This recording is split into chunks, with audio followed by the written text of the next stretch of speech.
नमस्कार दोस्तों, स्वागत है आपका हमारे चैनल आसान भाषा में। तो आज का हमारा टॉपिक है nature and characteristics of social change. तो चलिए शुरू करते हैं। सबसे पहले हम एक छोटी सी डेफिनेशन पढ़ लेते हैं कि सोशल चेंज होता क्या है, क्योंकि जिनके कैरेक्टरिस्टिक्स पढ़ने जा रहे हैं उसके बारे में पता होना चाहिए ना कि क्या चीज़ है वो। वैसे तो कई सारी वीडियो में इसकी बात हो चुकी है, बट एक बार फिर हम इसके बाद थोड़ा डिस्कस कर लेते हैं।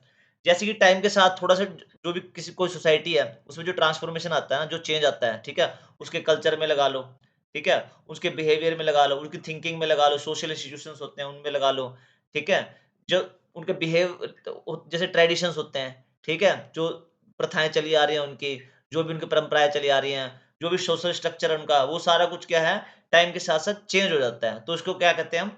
सोशल चेंज बोलते हैं।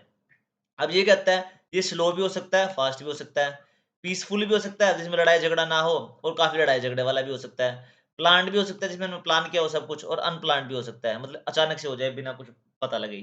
ठीक है? तो इसी के बेस पे इसकी कई सारी कैरेक्टरिस्टिक्स और नेचर बनते हैं, जो हम आगे अब डिस्कस करेंगे, जो हमारा मेन टॉपिक भी है।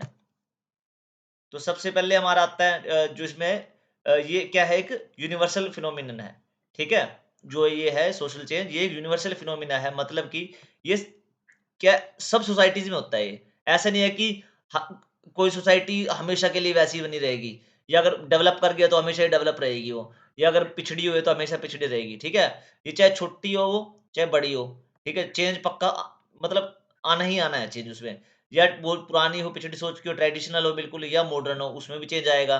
सारी जो भी सोसाइटी है ना, उनमें चेंज आना ही आना है, ये यूनिवर्सल का फिनोमिना है, ठीक है? और कोई भी सोसाइटी ऐसी नहीं जो कंप्लीटली स्टैटिक रहे ओवर द टाइम। कोई सोसाइटी दुनिया में ऐसी नहीं बनी है, ना कभी होगी, ना कभी हुई है, जो हमेशा के लिए स्टैटिक रहे, मतलब एक जैसी रहे और कभी ना बदले। अब उसके बाद क्या कंटीन्यूअस प्रोसेस है। अब जैसे कि हमने ऊपर कहा है, ये यूनिवर्सल फिनोमिनन है कि हमेशा में होएगी, बदलेगा बदलेगा, सोशल चेंज रहेगा ही रहेगा, ठीक है? तो ये क्या है, ये ऑनगोइंग प्रोसेस है। ये नहीं है कि एक जगह पे जाके ये खत्म हो जाता है। ये क्या होता ही रहता है, बदलता ही रहता है। आज कुछ हो रहा है, कल कुछ और रहेगा, परसों कुछ और रहेगा, पहले कुछ और था किसी और ज़माने में। तो ये क्या है, इट नेवर स्टॉप्स, ये कभी स्टॉप नहीं होता है, ठीक है? अब ये स्लो भी हो सकता है, इवोल्यूशनरी भी हो सकता है, मतलब जैसे इवॉल्व होते हैं धीरे-धीरे, धीरे, धीरे, ऐसे भी हो सकता है, या रैपिड भी हो सकता है, एकदम से तेज़ भी हो सकता है, जैसे कोई क्रांति आई, ठीक है? अचानक से सोशल चेंज हो गया आपका सारा कुछ, तो ये रिवॉल्यूशनरी भी हो सकता है।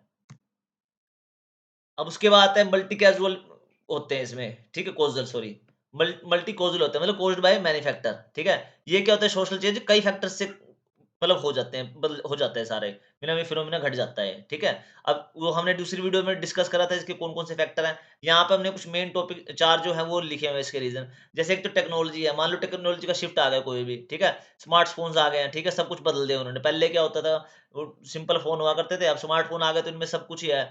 मूवी देखनी हो, कुछ भी करना हो, शॉपिंग करनी हो, सब कुछ स्मार्टफ़ोन से हो जाता है। तो एक एक सोशल शिफ्ट आ गया पूरा ही, ठीक है? उसके बाद क्या इकोनॉमिक शिफ्ट आ गया हो कहीं पे। मान लो कहीं पे इंडस्ट्री लग गई हो, मान लो अब कई जगह पे कोई गाँव है मान लो, वहाँ पे क्या था, लोग पहले गाँव के हिसाब से रहते थे, अब वहाँ पे कोई इंडस्ट्री लग गई है, तो लोगों को जॉब मिल गई है, सब कुछ अलग-अलग हो गया वहाँ पे, ग्लोबलाइज़ेशन हो गया मान लो किसी शहर का, ठीक है? तो उससे क्या हो गया, वहाँ का बिल्कुल पैसे आने शुरू हो जाएँगे वहाँ पे, तो वहाँ के जो रहन-सहन है ना, बिल्कुल ही एक चेंज हो जाएगा, सोशल शिफ्ट मार जाएगा, सोशल चेंज हो जाएगा वहाँ पे भी। उसके बाद क्या पॉलिटिकल मूवमेंट में कोई आ गया हो चेंज, ठीक है? डेमोक्रेसी बदल गई हो, प्रोटेस्ट हो गया हो, कोई आंदोलन हो गया बड़ा, तब भी चेंज हो जाता है ये, जो ये अपना सोशल चेंज है, इसमें फ़र्क आ जाता है, ठीक है? कल्चरल इन्फ्लुएंस होता है, माइग्रेशन होता है कि किसी किन्हीं का, ठीक है? या मीडिया ने कुछ वो कर दिया हो, इम्पैक्ट डाल दिया हो, तो वहाँ पे भी क्या आता है, सोशल चेंज आता है। तो ये इसके कॉजेज़ हैं, तो ये क्या है अपना सोशल चेंज क्या होता है, कॉज्ड बाय मैनी फैक्टर, ये कई चीज़ों पे डिपेंड करता है, तब जाके सोशल चेंज आता है। अब उसके बाद क्या है अनप्रेडिक्टेबल। इसको क्या है कि प्रेडिक्ट नहीं किया जा सकता। ये कह दो कि आज हम ऐसे हैं और 20 साल बाद ऐसे होंगे, ये कोई सोच नहीं सकता है। और हमने 20 साल पहले भी नहीं सोचा था कि इतना चेंज आ जाएगा। तो ये क्या है इसको कोई प्रेडिक्ट नहीं कर सकता, कोई भी नहीं कर सकता है दुनिया में। ठीक है? अब क्या है डायरेक्शन और स्पीड क्या है of change are hard to predict. यही है कि इसकी डायरेक्शन किस तरफ के जाएगा और किस स्पीड से जाएगा। जैसे पिछले 20 साल में जो पॉल्यूशन बढ़ा है ना, इतना कभी भी नहीं बढ़ा और ना कैसे ऐसा प्रेडिक्ट किया था। सोचा तो कुछ और ही था, मतलब अब तो किसी और ही लेवल पे चली गई है। अर्थ मतलब जो पृथ्वी है तबाह होने की कगार पे आ गई है अब तो। 20 साल पहले ऐसा नहीं सोचा था किसी ने भी कि इतना भी चेंज और इतना रैपिड चेंज आएगा। तो ये प्रेडिक्ट नहीं करा जा सकता था। और क्या एग्जांपल क्या है, जैसे अब सोशल मीडिया ही लगा लो। इसने जो फ्रेंडशिप का जो एक तरीका है ना, वो बिल्कुल ही बदल के रख दिया है। पहले दोस्त यार दोस्त बाहर घूमते थे, ठीक है, बातें करते डिस्कस करते थे। अब क्या है, वो लाइक्स वगैरह के भूखे रहते हैं कि फ़ोटो डालूँगा तो लाइक्स आएँगे। तो ये फ्रेंडशिप का एक जो मापदंड है ना, वो बिल्कुल ही बदल के रख दिया है सोशल मीडिया वगैरह ने। तो ये किसी ने भी ऐसा प्रेडिक्ट नहीं किया था सोशल चेंज। और क्या क्रिएट्स चेन रिएक्शन। अब जैसे एक सोशल चेंज में कोई फर्क आ गया है ना, ठीक है, तो क्या है दूसरे चेंजेस को वो अपने आप ही बढ़ाता चला जाएगा, मतलब सोशल चेंज एक चेन रिएक्शन बन जाएगी, एक चेंज हुआ तो दूसरा होएगा, दूसरा होएगा तो तीसरा होएगा। एग्जाम्पल क्या ले सकते हैं इसका, जैसे पहले आया इंटरनेट, फिर उसके बाद क्या आ गई, ऑनलाइन शॉपिंग भी आ गई, जैसे इंटरनेट का था, उसके बाद क्या आ गई, ऑनलाइन शॉपिंग आ गई, उसके बाद क्या है, डिक्लाइन इन फिजिकल स्टोर्स। ये क्या हो गया, अब जो फिजिकल स्टोर थे वो सारे बंद हो गए, तो इंटरनेट का मतलब ये तो नहीं था ना फिजिकल स्टोर बंद करने हैं, बट उससे क्या हुआ, ऑनलाइन शॉपिंग आई और उससे क्या होगा, जो फिजिकल स्टोर थे उनमें क्या होगा, डिक्लाइन आ गया। डिक्लाइन मतलब वो उन पे जो सेल्स थी उनकी कम हो गई। उसके बाद क्या है, अब एक प्लांट भी हो सकता है, अनप्लान्ट भी हो सकता है, ठीक है? मान लो प्लांट कौन से हैं, जैसे गवर्नमेंट पॉलिसीज़ आ गई कोई, ठीक है? और एजुकेशन रिफॉर्म आ गया। मान लो हमारे गाँव में कोई स्कूल नहीं है, वहाँ पे स्कूल आ गया कोई, ठीक है? वहाँ पे अच्छे ब बच्चे पढ़ने लगे, अब फिर उसके क्या बाद हो गया, पहले अंधविश्वासी थे सारे, अब पढ़ने लगे, एजुकेशन आई, वहाँ पे अच्छी एजुकेशन मिलने लगी उनको, तो पढ़ाई-लिखाई में तेज़ हो गए, उनका अंधविश्वास चला गया उनका, उन्होंने साइंस पढ़ी, सब कुछ उन्होंने देखा कि ऐसे-ऐसे होता है सब कुछ। उनको सारी चीज़ें समझ में आ गई, तो वहाँ पे क्या होगा, प्लान करके सारा कुछ चेंज कर दिया वहाँ पे उस गाँव का। और क्या है, अनप्लान्ड है, जो नेचुरल डिज़ास्टर्स होते हैं ना और जो पैंडेमिक्स होते हैं, जैसे कोविड-19 आया था, उसके बाद तो एकदम शिफ्ट हो गया था, सब कुछ घर में रहने लग गए थे।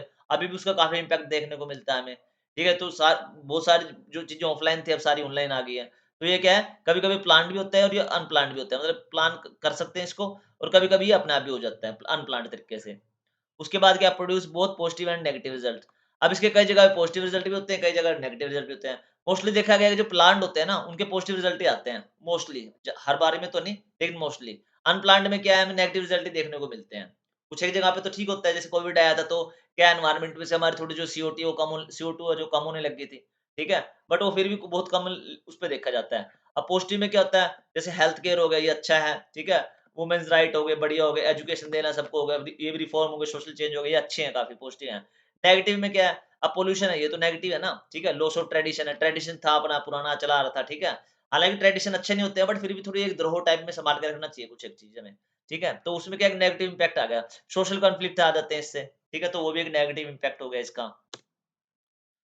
अब उसके बाद आ गई different stream in different society. अब ये हर सोसाइटी में ना अलग-अलग स्पीड पे चलता है। ये नहीं कि जैसे कोई भी रिवॉल्यूशन आया, तो हर जगह पे एकदम तेज़ी से आएगा। कहीं पे वो इवोल्यूशनरी भी होता है, धीरे-धीरे भी चलता है। जैसे सिटीज़ होती हैं, ठीक है? वो अडैप्ट करते हैं नई टेक्नोलॉजी को, एकदम से अडैप्ट कर लेते हैं। बट जो गाँव होते हैं ना, जो रूरल एरिया है, जो पिछड़े इलाके हैं, वो जो अपने ट्रेडिशंस है ना, उनको काफ़ी लंबे समय तक लेके चलते हैं। अब उनमें कुछ ट्रेडिशन ऐसे होते हैं जो बचाने लायक होते हैं, ठीक है? बट ये लगा लो कि वो 50% बचाने लायक नहीं है ना, उनको भी लेके साथ में चलते हैं। तो वो क्या अडैप्ट को धीरे-धीरे वो मतलब एक्सेप्ट करते हैं।